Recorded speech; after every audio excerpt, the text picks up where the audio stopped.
Hello, everybody. My name is Jamie Hartford, and I am a Communications and Business Applications major, and I interned at Discover Portsmouth, Portsmouth Historical Society this summer. I wouldn't be much of a Portsmouth Historical Society intern if I didn't give you a brief history of Portsmouth.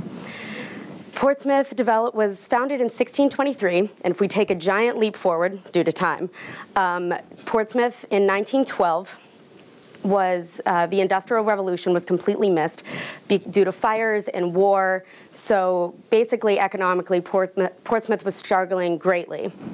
And then finally, to make Portsmouth an overall better place, the red light district was shut down. And then if we jump forward again to the 1970s, a reformation began. Because of low real estate costs, artists, restaurants, and businesses started popping up everywhere in Portsmouth. Now, it took almost 40 years, but Portsmouth is finally at its peak. And now 400 years later, Portsmouth Historical Society developed Discover Portsmouth, a nonprofit organization that acts as a nonprofit hub, a community center, and a visitor center that is dedicated to increasing public knowledge and enthusiasm for local history and local culture. Portsmouth Historical Society is a nonprofit organization that operates a visitor center and museum center in the downtown Portsmouth. Right here is the theory of change for Discover Portsmouth Center and Portsmouth Historical Society. The Society is the only institution that focuses solely on the history of the entire community.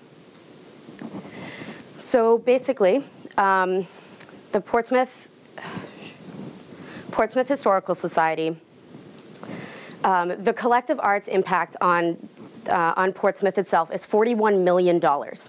This right here is a level typical of a city 10 times our size.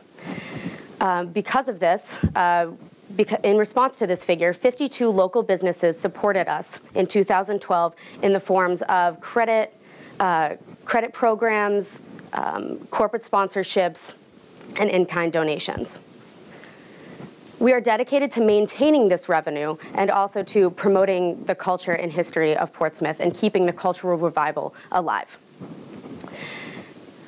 In doing so, my aspect this summer, most people traditionally think that a nonprofit organization survives on just donations and grant money and seed money.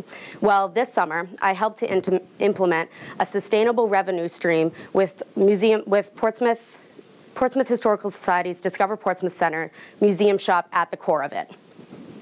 We did this because not only do we want to develop and sustain our revenue stream, but we want to, in awareness that part of our mission is to support other local businesses and other local cultural places in Portsmouth. So in doing so, we are, with our own greater self-sufficiency, we are competing less for scarce philanthropic money so that that money can go back into other cultural institutions that we're trying to serve and other organizations that we're trying to serve in Portsmouth. So right here, you have the museum shop revenue, earned revenue, and then it provides income for certain position salaries within the museum shop, no longer reliant on specific donations for income, and the scarce philanthropic dollars can go back into local cultural institutions.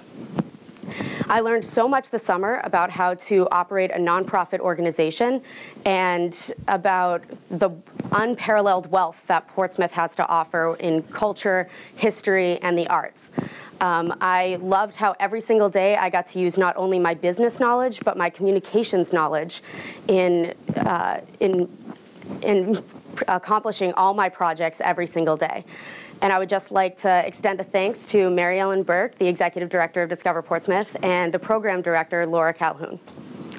Thank you.